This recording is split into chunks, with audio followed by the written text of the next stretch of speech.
MNAs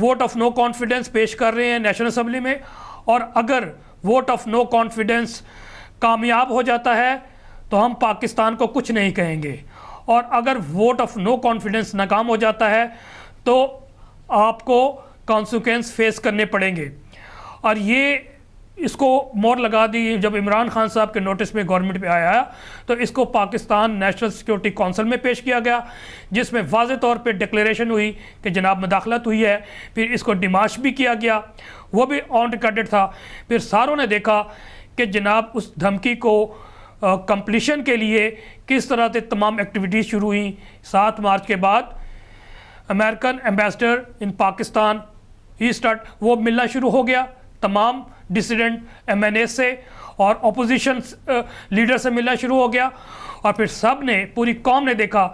کہ Sindh house میں کس طرح انسانوں کی منڈی لگی، 20 کروڑ 25 کروڑ سے ان کو خریدا گیا۔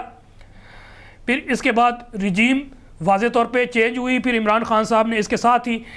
بتایا کہ کس طرح کے 3.5 سال انہوں نے حکومت کی، لیکن ابتدائی 2 سال پاکستان کو معاشی طور پہ مشکلات کا سامنا کرنا پڑا، اور اس کی وجہ کہ یہ تھی کہ 2018 میں پاکستان جو ہے اپنی دیوالیہ پن کے قریب تھا، اور عمران خان نے کس طرح کوششیں کی، اور وہ کہاں پر گئے؟ وہ مڈل ایسٹ گئے، اپنے مڈل ایسٹ کے کنٹریز، سعودی عرب میں گئے، یو اے ای گئے، پھر اپنے دوست چائنا کے پاس گئے، اور وہاں سے انہوں نے قرضے لیے اور کس طرح ملک کو چلایا، اور پھر کس طرح اسٹیبلائز کرنا شروع کیا۔ اور پھر جب اسٹیبلائزیشن کی طرف پاکستان گیا تو انہوں نے بتایا کہ جناب 2 سال کووڈ میں پھر کس طرح مقابلہ کیا، وہ بھی بتایا، اور 190 کنٹریز میں، یہ ورلڈ رپورٹ ہے کہ 190 کنٹریز میں کس طرح پاکستان ٹاپ 5 پہ آیا، اور اسمارٹ لاک ڈاؤن کی ان کی پالیسی کس طرح سے کامیاب ہوئی، اس پہ بھی انہوں نے روشنی ڈالی۔ اور پھر بتایا کہ جناب 2020-21 اور 2021-22 کے پاکستان کی تاریخ میں، 30 سالہ تاریخ میں 2 سال لگاتار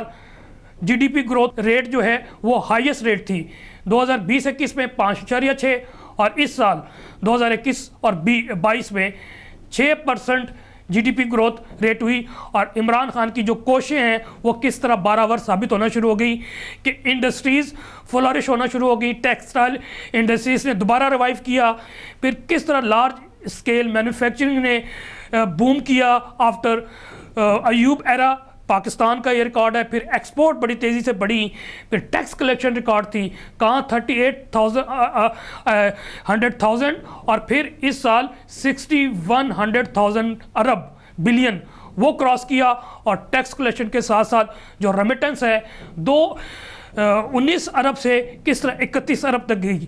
پھر عمران نے کہا جب یہ ساری چیزیں ٹھیک ہو رہی تھیں تو پھر یہ کیوں کیا گیا؟ یہی سازش ہے۔ سازش کمپلیٹ بھی ہوئی اور وجہ بھی انہوں نے بتائی، اور پھر جنرل مشرف کا ایرا کا بھی ذکر کیا کہ یہ امریکہ ہمیشہ رجیم چینج کرنے کی کوشش کرتا ہے ان کنٹریز میں جو اپنے آپ کو ریوائیو کر رہے ہوتے ہیں اور انڈیپینڈنٹ پالیسی کی طرف جا رہے ہوتے ہیں۔ جنرل مشرف کا ایرا بھی 2 ذکر کیا، جس میں کس طرح سے رچرڈ آرمیٹیج نے ان کو دھمکی دی، اور ایک ہی دھمکی میں مشرف صاحب فلیٹ ہو گئے، اور پھر سارے قوم نے دیکھا کہ جناب 400 ڈرون بھی ہوئے،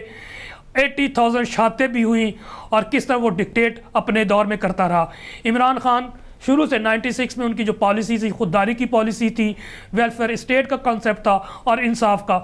وہ اس وقت بھی اس پہ کھڑے تھے اور آج بھی کھڑے تھے۔ غلامی کے خلاف انہوں نے بات کی کہ ان کی جو فارن پالیسی آپ دیکھ لیجئے 3.5 سال میں، وہ غلامی کے اگینسٹ تھی۔ عمران خان کا سارا ایرا دیکھ لیجئے کہ انہوں نے اپنی فارن پالیسی کا جو مرکز ہے وہ بنایا اسلامک کنٹریز اور نیبر کنٹریز، جو بھی کسی بھی ممالک کی یہ بیس لائن ہونی چاہیے کہ نیبر کنٹریز سے فرینڈشپ کی جاتی ہے۔ عمران خان صاحب گئے مڈل ایسٹ اسلامک کنٹریز، اور پھر کس طرح 2 سربراہی کانفرنس بھی پاکستان میں کروائیں، اور پھر کس طرح سے چائنا، سینٹرل ایشیا اور رشیا، ٹرکی، یہ وہ فرینڈس تھے ان کے قریب گئے جو اسلامک تھے یا نیبر کنٹریز تھے، اور جب اسٹرینتھ بنائی۔ اور پھر اس کے علاوہ عمران خان صاحب نے جو ایفرٹس کی سینٹرل ایشین کنٹریز سے رشیا کے ساتھ، اور روس کا ذکر کیا کہ پاکستان واز گوئنگ گڈ، بہترین جا رہا تھا، اور جب دیکھا کہ آئل پرائسز تیزی سے بڑھ رہے ہیں، گندم کے کرائسس آ سکتے ہیں، تو عمران خان صاحب نے ود دی اسسٹنس اور ود دی کولابوریشن اسٹیبلشمنٹ اور تمام اسٹیک ہولڈر سے ملا کے رشیا جانے کا فیصلہ کیا. اور انہوں نے اس لیے کیا تھا کہ ریٹ جو آئل پرائسز بڑی تیزی سے بڑھ رہے ہیں اور ہم کس طرح کنٹرول کر سکتے ہیں. عمران خان صاحب نے فریز کر دیا 150 پہ، بلکہ 160 کا ریٹ تھا، انہوں نے 150 کیا، اور 450 ارب روپے سے زیادہ انہوں نے اس چیز کے لیے الوکیٹ کر دیا کہ جون تک قیمتیں نہیں بڑھائیں گے. اس کے بعد ان کا پورا پلان تھا کہ ہم نے قیمتیں نہیں بڑھانی. کس طرح سے رشیا گئے، اور وہاں پر نہ صرف یہ بات ہوئی کہ جناب رشیا نے کہا کہ 30% ہم آپ کو کم آئل پرائس دیں گے، اس کے علاوہ گیس بھی آپ کو 30% کم ریٹ میں دیں گے، گندم 20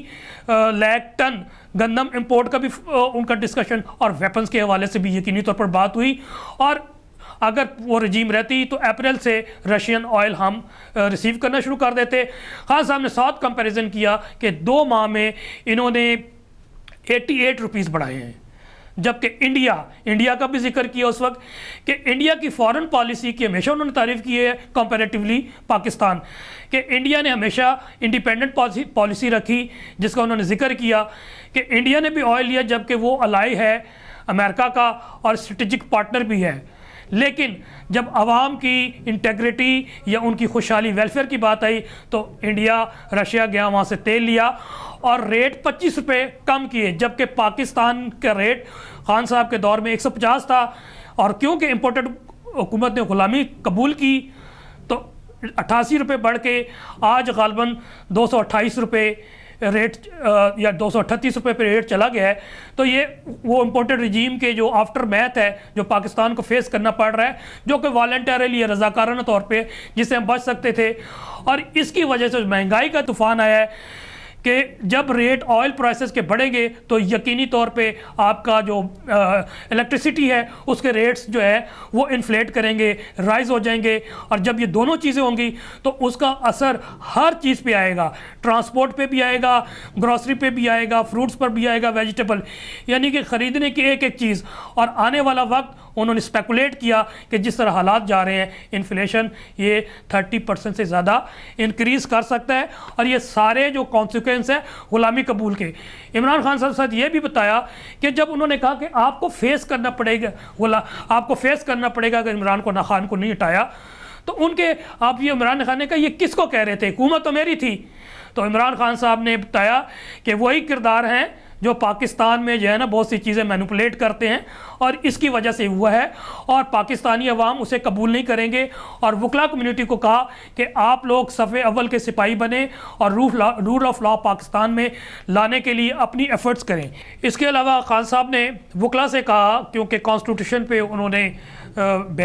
خیالات کا اظہار کرنا تھا، کہ مجھے آپ یہ بتائیے کہ کیا آئین اجازت دیتا ہے کہ انسانوں کی منڈی لگے سر عام.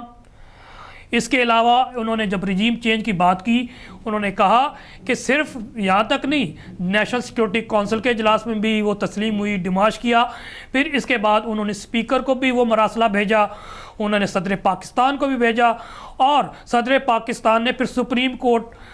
کو بھی یہ مراسلہ بھیجا اور کہا کہ اس پہ جوڈیشل انکوائری کروائی جائے. لیکن ابھی تک جوڈیشل انکوائری نہیں ہوئی، جبکہ سفیشینٹ ایویڈنس موجود ہے. اور فردر جب جوڈیشل انکوائری ہوگی تو تمام ایویڈنس جو جب وہ حکومت کر رہے تھے ان کے پاس موجود ہے، ذرائع موجود تھے، وہ ایویڈنس پیش کریں گے جس کے لیے بھاگ رہے ہیں. اور میں یہاں پر پوائنٹ پہ کل میجر جنرل بابر صاحب نے کہا کہ جناب ہم بالکل سپورٹ کریں گے اور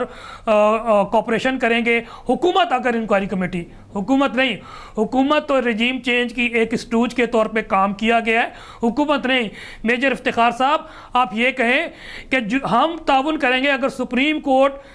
جوڈیشل انکوائری کرے گی تو ہم پوری طرح سے تعاون کریں گے اور ان کے سامنے پیش ہوں گے، بیان دیں گے. حکومت نہیں، حکومت خود اس میں ایکیوزڈ ہے، وہ ملزم ہے اس رجیم چینج کرنے میں.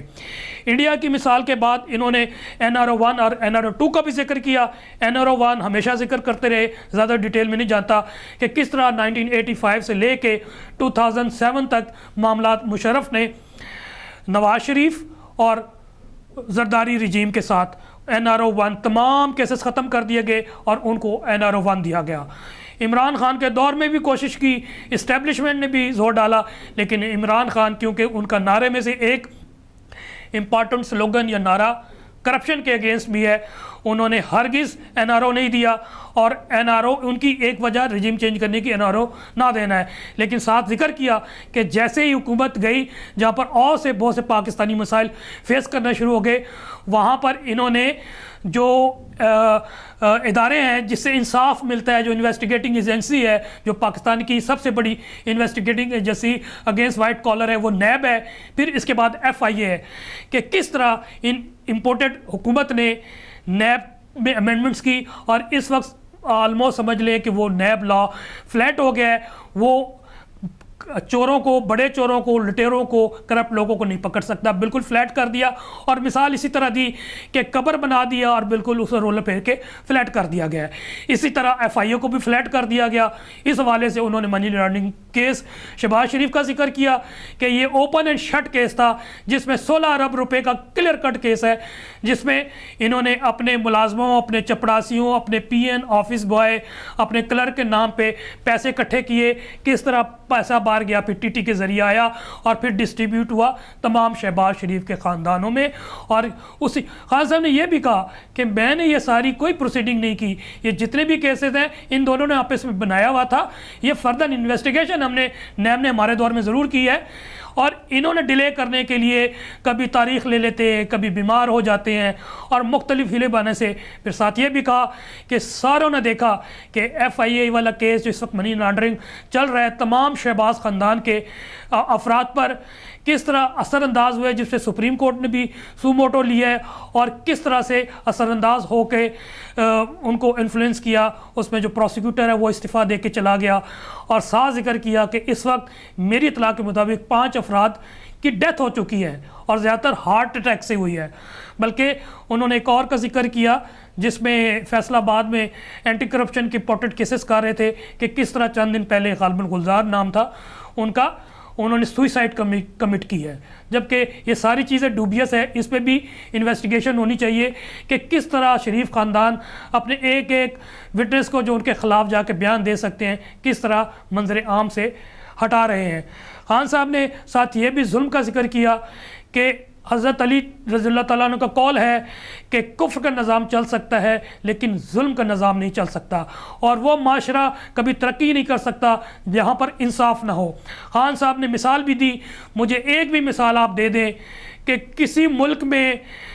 بہترین حکومت چل رہی ہو, ڈیموکریسی بھی ہو, اور وہاں پر جو ہے وہ کرپشن ہوتی ہو. انہوں نے کرپشن کو ایک کینسر قرار دیا کہ کوئی بھی ملک کرپشن کے ساتھ نہیں چل سکتا. جب مدینہ کی ریاست قائم ہوئی, حضرت محمد صلی اللہ علیہ وسلم نے قائم کی, تو 2 چیزوں پہ مین جو ہے نا ان کی بیس تھی, رول آف لا کی, اور اس میں انہوں نے ان کا کوٹ جو مشہور ہے, ان کی حدیث ہے کہ اگر چوری کرتے ہوئے میری بیٹی فاطمہ بھی پکڑی جاتی تو میں ان کو رعایت نہ کرتا. یہ رول آف لا کی مثال تھی. پھر اس کے ساتھ امر بالمعروف و نہی عن المنکر ان کی بنیاد تھی. اس لیے وہ ریاست فلاح پائی, اور پھر انہوں نے پوری دنیا پہ حکومت کی اور لوگوں کے مائنڈ چینج کیے, لوگ مسلمان ہوئے. اور اس کے ساتھ ہی مثال دی کہ ویسٹ گو کہ مسلمان نہیں ہے لیکن وہ فالو کر رہے ہیں اسلامک پرنسپل کو آج, اس لیے وہ ترقی کر رہے ہیں. جس کی مثال انہوں نے UK کی دی کہ بورس جانسن نے کووڈ کے دوران وائلیشن یہ کی کہ جناب اس دوران انہوں نے ایک پارٹی کر لی, پارٹی میں لوگ آئے جس کی وجہ سے لوگوں نے اپنا ریئیکشن دیا اور پھر ان کا ووٹ آف نو کانفیڈنس آیا. تو اخلاقیات جس قوم کی جتنی بڑی ہوتی ہے قوم اسی طرح بڑھتی چلی جاتی ہے. خان صاحب نے بتایا کہ کوئی بھی ایک ملک کی مثال دے دیں کہ جہاں پر انصاف کا نظام قائم ہو اور وہ ملک غریب ہو, اسی طرح جہاں پر انصاف کا نظام قائم نہ ہو اور وہ ملک امیر ہو. ایسا پاسبل ہی نہیں ہے, یہ انٹر لنکڈ ہے. Judicial system, rule of law جس ملک میں ہوگا وہاں پر انصاف ہوگا. خان صاحب نے اس کے علاوہ جو 25 مئی کی کال انہوں نے دی تھی اس حوالے سے بتایا کہ کس طرح اس حکومت نے وہ کام کیے, وہ سیاہ کام کیے کہ ماشاء اللہ کے دور میں بھی نہیں ہوتا. کہ 23 فروری سے پکڑ دھکڑ کا جو سلسلہ کیا کس طرح چادر اور چار دیواری کی تقدس کی پامالی کرتے ہوئے رات کو 12 بجے 1 بجے 2 بجے لوگوں کے گھر میں گھسے، عورتوں کو ہراس کیا، اور کس طرح سے وائلیشن آف لا کیا گیا۔ اور ایون انہوں نے مثال بھی دی کہ حضرت علامہ اقبال کے گھر کو انہوں نے نہیں چھوڑا، اور جسٹس ناصرہ صاحبہ کے گھر پہ بھی انہوں نے دعویٰ بولا، یاسمین راشد کے گھر پہ بھی دعویٰ بولا۔ یہ جمہوریت کے ایک سیاہ دور چل رہا ہے، گو کہ جمہوری ہے لیکن اس وقت عملی طور پہ ایک مارشل لا کا نظام قائم ہے، اور پھر کس طرح سے بیریئرز لگا کے، کنٹینرز لگا کے رستے بلاک کیے گئے، اور کس طرح سے شیلنگ کی گئی پرامن احتجاج کرنے والوں پر، پرامن جو کہ اسلام آباد آنا چاہتے تھے ان پر، اور بتایا کہ رجیم چینج کے بعد ہر روز پاکستان میں والنٹرلی روزانہ طور پہ سارے لوگ نکلتے تھے اور اپنا احتجاج قلم بند کرتے تھے اور گھر چلے جاتے تھے۔ اور تحریک انصاف کے تو جو کارکن ہیں، چاہے وہ بچے، زیادہ تر فیملیز آتی ہیں، اور کبھی بھی انہوں نے کوئی ایسی حرکت نہیں کی کہ پرامن کے علاوہ ہو، لیکن جس طرح سے انہوں نے آمرانہ رویہ اختیار کیا وہ قابل مذمت ہے۔ سینکڑوں نہیں، ہزاروں کارکنوں کو پابند سلاسل کیا، اور اسی طرح ٹاپ لیڈر کے، سینئر لیڈرشپ کو کہ ایف آئی آرز کی گئی اور اے ٹی اے کی گئی ہیں، اور ایک ایف آئی آر نہیں درجنوں ایف آئی آر ہے۔ خان صاحب نے خود کہا کہ میرے خلاف اس وقت 8 ایف آئی آرز ہیں۔ تو اس طرح نظام نہیں چلے گا۔ اور خان صاحب نے ساتھ یہ بھی کہا کہ مجھے ڈر ہے کہ میں نے تو گیا تھا، میں لے آیا تھا پیسہ، مجھ پہ ٹرسٹ کرتے تھے، لیکن انہوں نے کوششیں کی، یہ مڈل ایسٹ میں گئے، یہ ترکی گئے، جہاں بھی گئے ان کو کچھ بھی نہیں ملا، نہ چائنا سے کچھ ملا۔ تو مجھے ڈر ہے کہ پاکستان کا حال بھی سری لنکا ہو سکتا ہے۔ پھر سوویت یونین کا بھی حوالہ دیا کہ روس فوجی طور پر بہت طاقتور تھا لیکن اس کی معیشت کمزور ہو گئی اور پھر وہ ڈس انٹیگریٹ ہو گیا۔ تو خان صاحب نے یہی آخر میں کہا کہ کائنڈلی میری خاطر نہیں، آپ اپنی خاطر، عوام کی خاطر، پاکستان کی خاطر باہر نکلیں، اپنا ڈیموکریٹک رائٹ استعمال کریں، کانسٹیٹیوشن کے دائرے میں رہ کے جمہوریت کے دائرے میں احتجاج کریں۔ میں کال دوں گا، آپ شامل ہو، اور اس امپورٹنٹ حکومت کو گھر بھیجنا لازمی ہے۔ اگر نہ کیا گیا، کیونکہ ان کو پولیٹیکل سپورٹ نہیں ہے، نہ انٹرنیشنل سپورٹ ہے، تو پاکستان تیزی سے جس طرح تنزلی کی طرف جا رہا ہے تو خدا نہ خواستہ وہ سری لنکا نہ بن جائے۔ اور جب ایسے حالات ہوتے ہیں کہ جب آپ بینک کرپٹ ہوتے ہیں تو جو سپر پاورز ہوتی ہیں پھر وہ بیل آؤٹ پیکیج کے لیے آتے ہیں، پھر وہ اپنی ٹرمز اینڈ کنڈیشن پہ تمام کیے جاتے ہیں۔ اور میں اپنی طرف سے کوٹ یہ کرنا چاہتا ہوں کہ پاکستان اسلامک ورلڈ میں واحد اٹامک طاقت ہے، اور دنیا کی جو اسٹیبلشمنٹ، انٹرنیشنل اسٹیبلشمنٹ کی نظر پاکستان کے ایٹم بم پہ، اٹامک صلاحیت پہ ہے۔ خدا نہ خواستہ اگر پاکستان بینک رپسی کی طرف جاتا ہے اور یہ لوگ بیل آؤٹ کے لیے آتے ہیں تو پاکستان کے لیے جس طرح یوکرین میں ہوا، وہ بھی یہاں پر پاکستان کو ڈی ویپنائز کریں گے اور نیوکلیر اس کی جو کیپیبلٹی ہے وہ لے لیں گے۔ خدا نہ خواستہ ایسا ہوا تو کیونکہ ہمارا سخت اور جانی دشمن انڈیا ہے، وہ کچھ بھی کر سکتا ہے انٹرنیشنل اسٹیبلشمنٹ کے ساتھ۔ تو اللہ وہ وقت نہ لائے۔ اور میرے پاکستانیوں، اپنے خاطر میں آپ سے درخواست گزار ہوں کہ اپنے خاطر، اپنی نسلوں کے خاطر، اپنے فیوچر کے لیے باہر نکلیں، احتجاج کریں، سوشل میڈیا پہ کریں، احتجاج کے ذریعے کریں، شامل ہوں اور ان کو گھر بھیجیں۔ اور اس کا واحد حل اس وقت صاف اور شفاف الیکشن ہے، اس کی کوششوں میں عمران خان کا ساتھ دیں اور اس امپورٹنٹ حکومت کو دوبارہ سے دریابرد کر دیں تاکہ ایک صاف اور شفاف الیکشن کے بعد ایک مضبوط حکومت آئے۔ جو ٹریک سے ڈی ٹریک کیا گیا ہے پاکستان کو ترقی سے، وہ دوبارہ سے ٹریک پہ آئے۔ اور عمران خان نے یہ بھی کہا کہ پاکستان کو میں نے 3.5 سال رول کیا اور میرا یہ دعویٰ ہے کہ پاکستان کے اوپر وہ تمام چیزیں موجود ہیں جس سے پاکستان ترقی کر سکتا ہے، صرف وقت چاہیے۔ اور انشاءاللہ پاکستان دوبارہ سے ایک ترقی یافتہ ملک بنے گا، انڈیپینڈنٹ فارن پالیسی ہوگی، غلامی سے آزاد ہوگی۔